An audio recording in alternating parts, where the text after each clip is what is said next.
Hey everybody, we are back for a mid-week recording. We're gonna have some cocktails and conversations.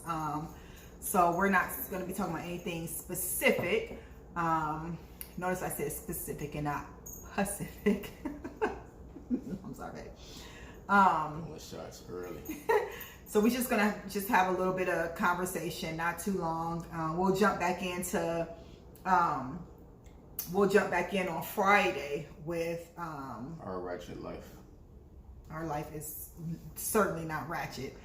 But we'll jump back in Friday with our regular scheduled situation. So today I was telling Jermaine, I was like, I think that maybe we should talk a little bit about the power of forgiveness. So I was telling him from a man's vantage point that maybe we could discuss how if a man, and I'll discuss it too, but today we're discussing from a man's vantage point, how when something happens within a relationship and he has to apologize for it, he has to make amends for it. What is he thinking? What is his steps? What is he hoping for? And so I want him to kind of give us a candid answer about what he's done and how he feels from a man's vantage point. And hopefully this can help any men that's watching, but it can also help women to kind of see it from a different perspective, especially if you're a woman that's dealing with a man who can't really articulate how he's feeling or doesn't quite have the words. Hopefully this can give you a little bit of insight as well. So the question is, what are the steps that I took? So if you mess up, you've messed up in the past, and you like, shit, this is a big one. Like, right. How am I going to make my marriage last? How am I going to get the trust back? Like, what am I going to do? Well, I'll say, the first thing is you have to make a conscious decision to actually change. I think that's number one. And when I say making that conscious, you make that decision to change, and from there, once you apologize, you have to be willing to deal with everything that's going to come with that apology. Like, say for instance, when I did apologize to her, I knew I had messed up. I knew I had done something really bad. I knew I had done the worst. So within our relationship, like I said, when we packed up and left and went to Atlanta, and the reason why I came back to Atlanta, because I recognized that, I brought all the stuff on that started that whole cycle. I don't think if I would have done what I've done, none of those things would have took place.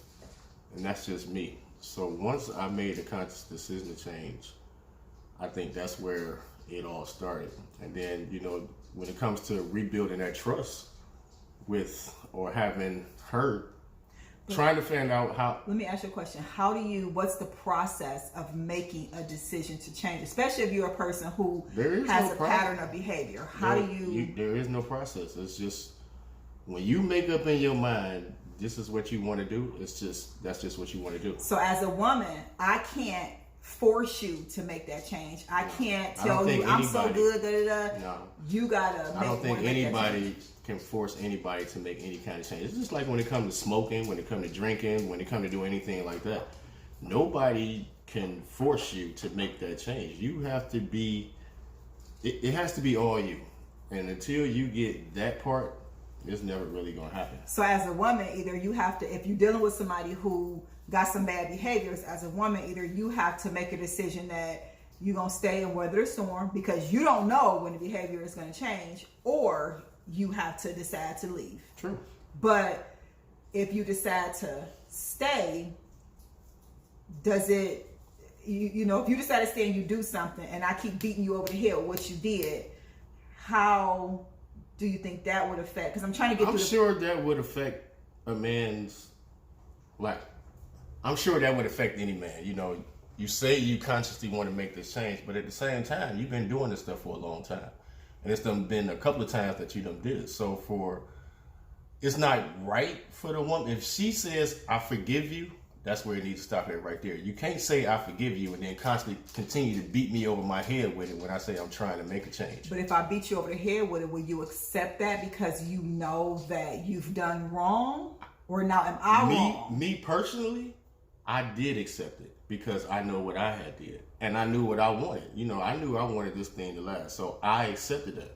I accepted a lot of stuff that came with, you know, the apology that I did in rebuilding our trust. I accepted a lot of stuff. I mean, she was never the one to bring up stuff from the past, I don't think. Not that I remember. No, I don't think that she wasn't ever the one to do anything like that. But I think even when it comes to stuff like that, women and men, you say you forgive that person, leave it right there.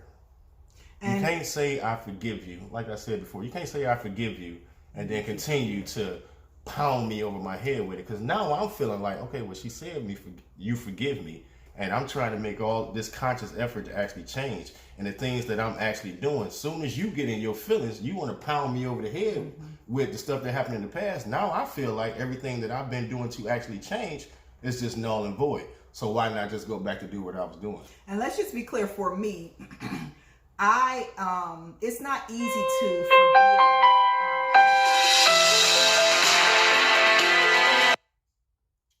It's not easy to forgive and not bring it back up because it's still in your mind and most definitely still in your heart.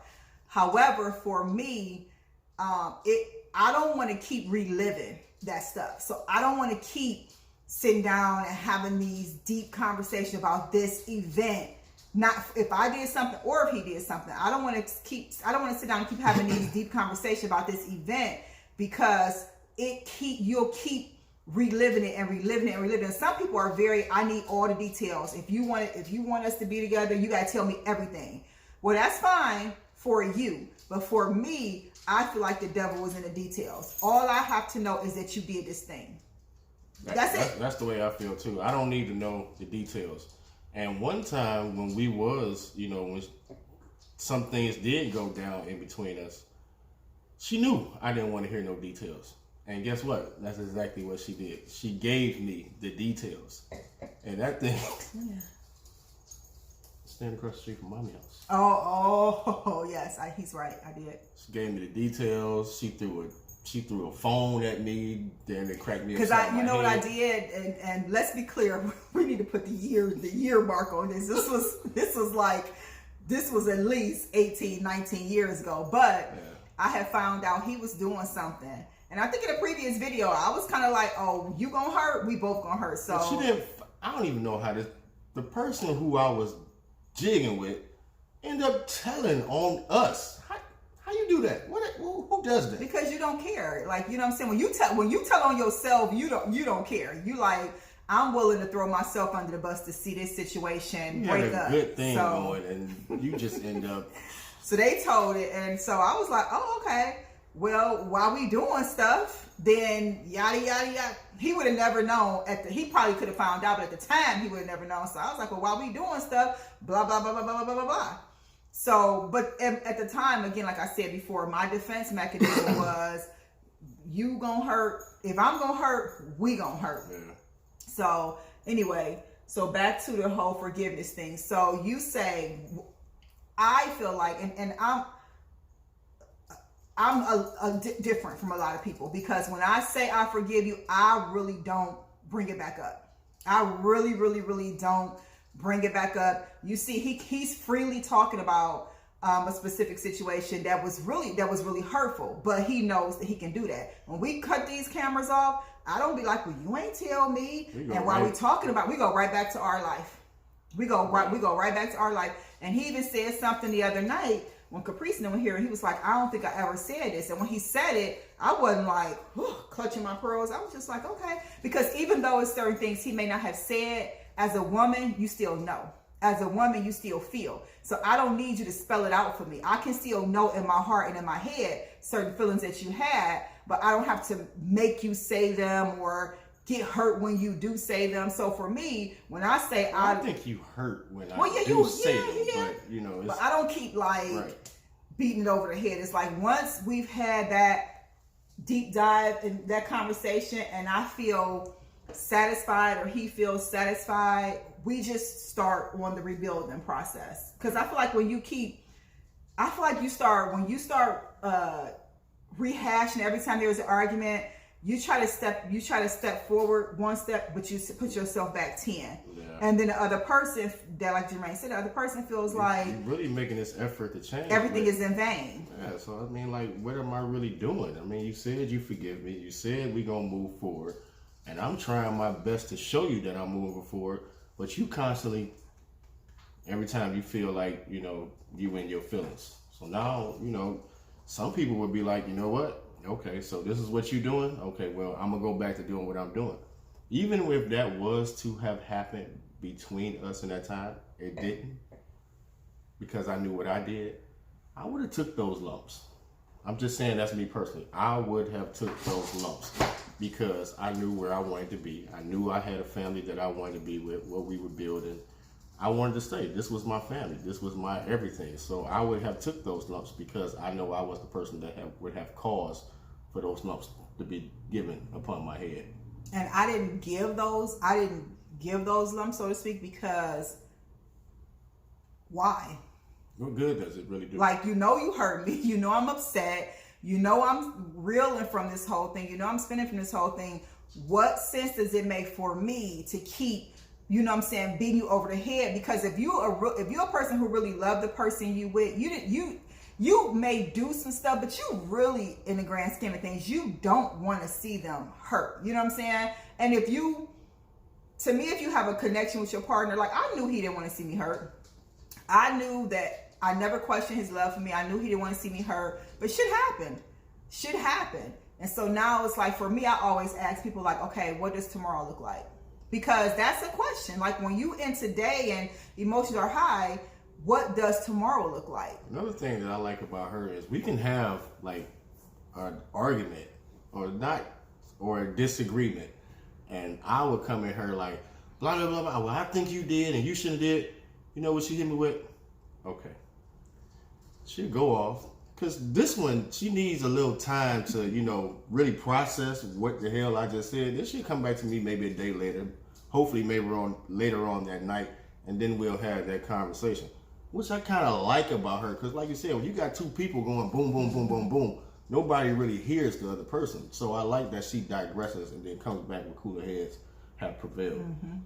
Yeah, I don't like getting into knockdown, screaming matches, because all it is there's no effective communication. You just waiting to be able to respond. Just waiting on your turn to get your, yeah. So it's like, how can we effectively communicate? And then at the end of the day, it's like, shit, we on the same team. Why are we fighting each other? Like, at the end of the day, all we want to do is be in love and cuddle, and I want to rub my toes on your legs, and I want to do all that. But if we fighting and arguing over something, you know what I'm saying, it might not be stupid, but we adults in control of our own actions and emotions, and we have choice, the power of choice, which means that we can choose to sit down and have a grown-up conversation. Because what sense does it make to live in dysfunction just because it's like, I know she ain't trying to hear me, she gonna go off, and then she gonna do this, and then she gonna do that, but we'll be good after that. No, that's not a pattern that you want to start. Then she get to know your pattern, he get to know your pattern, and now it's like y'all are functionally living in dysfunction. Right. So go ahead with how you trying to press forward with how to get rebuild the trust and all this good stuff. So you saying that you take the lumps. Just like I said, you have to take those lumps, and like I said, once you make that conscious decision to change, you have to actually change. I mean, I started doing things regular. You know, I started staying home a little bit more. I mean, even with her, the times when, I wasn't really going out with people at work, but we started spending more time together. The things that we weren't doing to cause the discord in between us, we started doing more of those things. So it wasn't just me, you know, we both had to make some changes. Mm-hmm. So, you know, she started doing more stuff on her part. I started doing more stuff on my part. The things that she felt like I was neglecting her on, I started paying more attention to those things. You know, I just tried to make a real effort to do the things that would make her happy. I had to fall out of self, really, of what I really wanted, because I think that's what a marriage is about, to be totally honest. It took me a while to get to this point. It's not about you. To a degree, it is, but it's about that other person. And as long as she not thinking about her, I think the word is selflessness. Selflessness. And if I'm not thinking so much about me, and my main concern is keeping her happy, and she's not so much thinking about herself, and her main concern is keeping me happy, I don't see how that thing can go wrong. Did I miss the point, or did I fall off of what we was talking about? No. I just think it's important for women and men to hear from a man's perspective about when things happen. How do you try to get those things back? You know, it's a lot of work. It's definitely not easy. I mean, it's gonna be some nights to where you're gonna be like, man, I'm so over this. I'm tired of doing this. But I feel like it's a little easier with us because of the kind of people that we are. Like, we're not argumentative people to begin with. We're not combative people to begin with. We don't like conflict. We're very good at conflict resolution.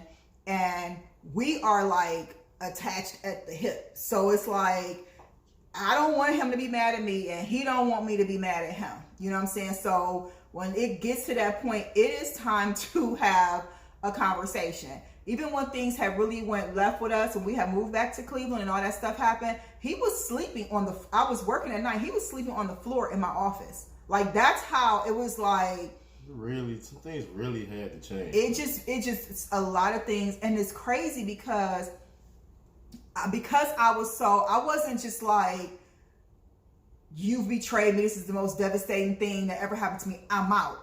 You know what I'm saying? I was very real with myself. Like, I want this, we have not come this far. And I know they say just because you have time in a situation doesn't mean you have to stay in it. And that is very true. But you have to do what you have to do. It feels true to you, what's true to you. And I knew that it wasn't over. It wasn't over. I knew that in my heart, it wasn't over.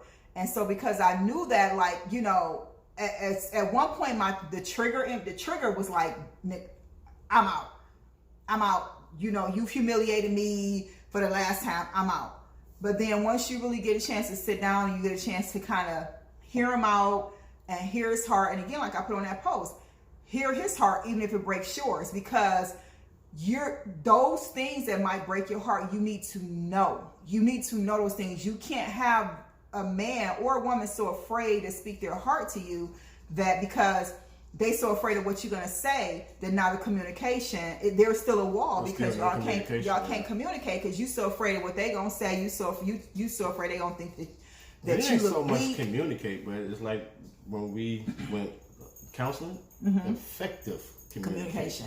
He kind of was like, and I use this a lot at work too. He kind of was like, when y'all are talking, you need to, when you say whatever you have to say to him, you need to ask him, what did you hear me say? Right. And so that way, if whatever you said, if he says, well, I heard her say, you know, and all that, you said you ain't give a fuck about me. And I'm like, babe, that's not what I said. If that's what I said, if that's what you heard, this is what I meant. Yeah. So that way, nobody is walking away without having a clear understanding of what the other person was saying from their mind and from their heart. And so that's what happens. Oftentimes we walk away and we didn't interpret what they said the way we wanted to, and that ain't even what that person meant. And I know for us, Jermaine isn't the best at words. He is the best at words. So he will say something and I'll be like, what? And he'll be like, no, you know, that's not what I meant. And I'll be like, well, that's what I heard you say. And he'll be like, that's not what I meant. So there has to be that clarification. And not only that, you got to know who you're dealing with. Like when he says certain stuff, I know he's not the greatest at words. So I know what he's saying. He's not trying to offend me or he's not trying to be mean because I know him. I just be trying to be specific with the way I be pulling that thing across.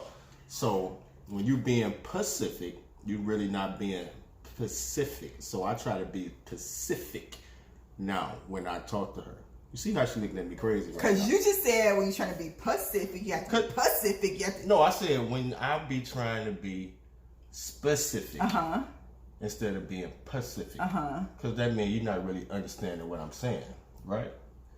Right, because I don't understand people who try to be pacific. I understand people who try to be specific. I was trying to do a little play on words. I don't think that went across very well. See, y'all see what I'm talking about? And this is always me, like, do you mean this? Hey, but we know each other. We know what works for us. What works for us. So anyway, I thought it was important because I know Jermaine has gotten calls before, because it's people who know the stuff we've been through. And he's gotten calls before like, well, I'm going through this. How did you do this? Or how did you do that? And I think that every situation is different, because you're talking about how many times have you been through this? What type of person is she? What type of person is he? If you are dealing with somebody who like to argue, you can forget it, because you're going to get an argument every time you turn around. If you are dealing with somebody who's self-righteous. When I get the calls and they ask me, well, how did you? I tell them exactly how I did it, because that's how I did it. But at the end of that conversation, I always let them know, this is how I did it.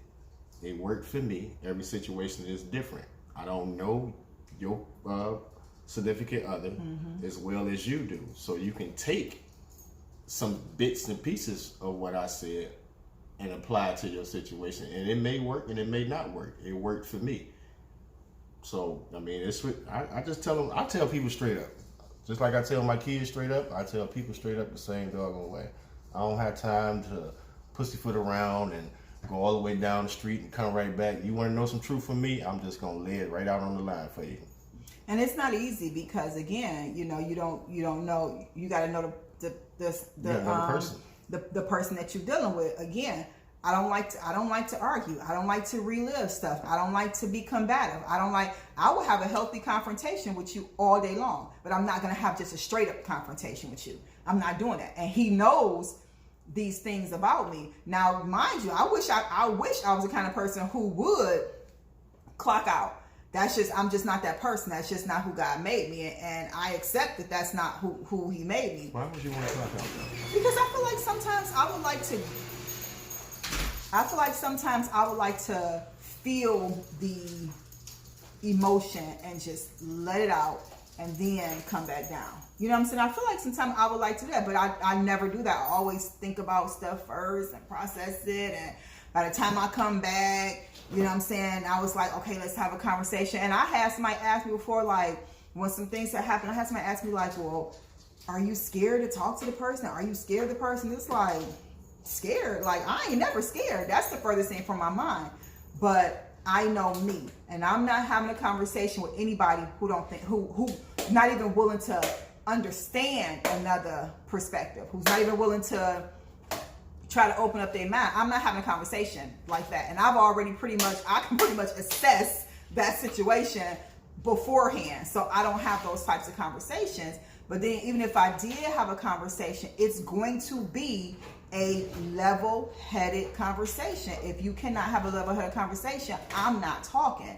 And sometimes that comes across as, especially if you're dealing with somebody who's more vocal than you, who got a lot more of this than you, it comes across as looking like you're scary.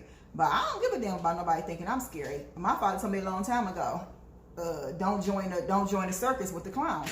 I don't do that.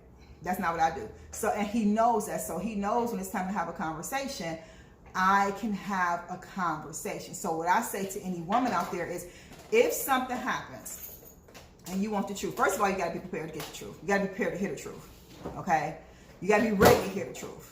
Don't ask a question you ain't that prepared, you ain't prepared to get the answer to. Okay? If you're going through a phone, if you're going through a pocket, if you're going through the GPS, whatever you're going through, once you find out what you find out, okay, now if you want him to come clean, which I'm sure you do, are you ready for him to come clean? When he come clean, what's next? What's next? Are we going to have you decided if you want this relationship to last? Are we getting ready to have a physical fight? Am I getting ready to put you out? And then after I put you out or I fight you, then what's going to happen? Then what? And then after that, and then what? And so I feel like those are all the things that you need to be able to, and it's not easy, but you need to try to kind of process when you walking through these moments of something happening. Because ultimately, if you want to be with that person, then y'all need to find a common ground to have a conversation that gets y'all going in the right direction. And it's not easy, but if anybody's gonna come into a combative or come into a like, wow, why are you going through my phone? No. Not why am I going through your phone? Why was this already in there? Let's talk about that. You know what I'm saying? So it's like, you can't be deflecting. You know what I'm saying? You got to be ready for some truths, and whoever is listening got to be ready to listen and then understand what's next. It's a two-way Where do street. we go from here? Everybody has to play their part. Like you said, you got to be ready to listen. You got to be ready to hear. And then once... Listening to hear the same thing. I'm saying... Okay, I'm sorry. You have to be prepared on both sides. I mean, like, she has to be prepared to do her part with listening. You have to be prepared to do your part with talking. And when you're talking, you have to... Personally, I'm going to give you the full truth, because I don't want to come back later down the line and you find out something extra, and then it's like, okay, well, why you ain't tell me this part? So that whole trust thing, you just knocked all the way back down because you neglected to tell the whole truth. If this is what you really want to do, just put it all out there. This is the moment. Just put it all out there. Just let it. Just rip my heart out at one time. Don't keep ripping it out over and over and over again. As harsh as it sounds, that's what you do. You just lay it all out on the line right there and there. Because damn, if 2 weeks later down the line, it's like, well, why and didn't tell you? the truth, because you don't want nobody else to have nothing over your head. Yeah. If another woman or man think they got us, that you and him or you and her holding a secret from that other person, then you are giving that person power over your spouse. Do not do that. Take your chance. Tell the truth and let the chips fall where they may. Because if he want to be with you, he gonna be with you.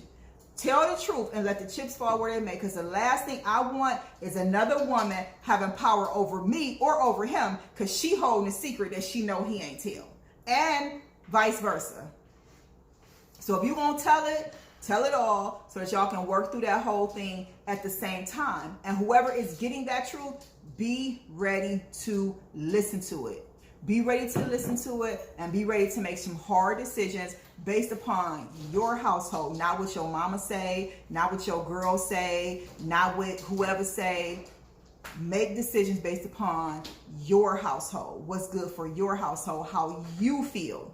And being prepared to make those decisions. I'm not saying you have to, at the end of that conversation, okay, this is what we're gonna do. Right. No, you may need some time to go and think about everything that was just said to you, and then come back to the table and say, okay, well. I mean, you might come back with.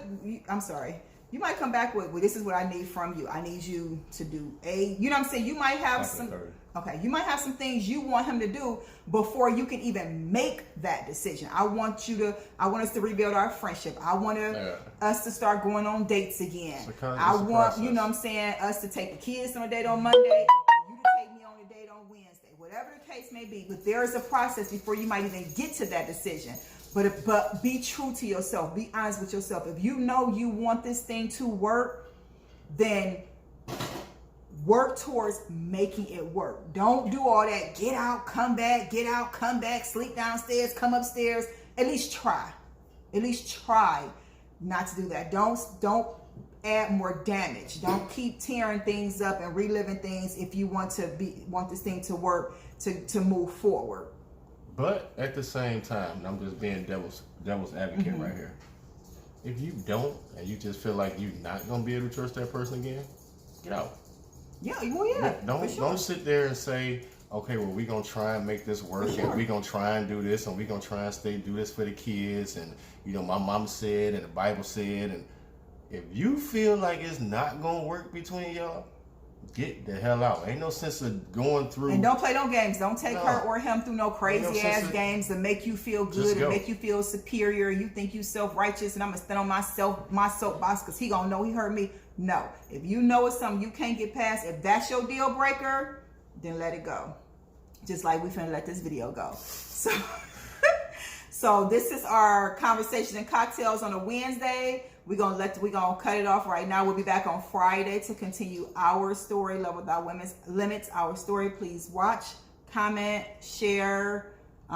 Keep sending us messages of encouragement. We appreciate them. We love them. You got any ideas that we should talk about midweek because we're going to try to pick this thing up a little bit more. Like we said, DM us, text us, call us, page us. We ain't got no pager, so don't be paging us. But it's been real, y'all. Until Friday this weekend, we'll pick it back up.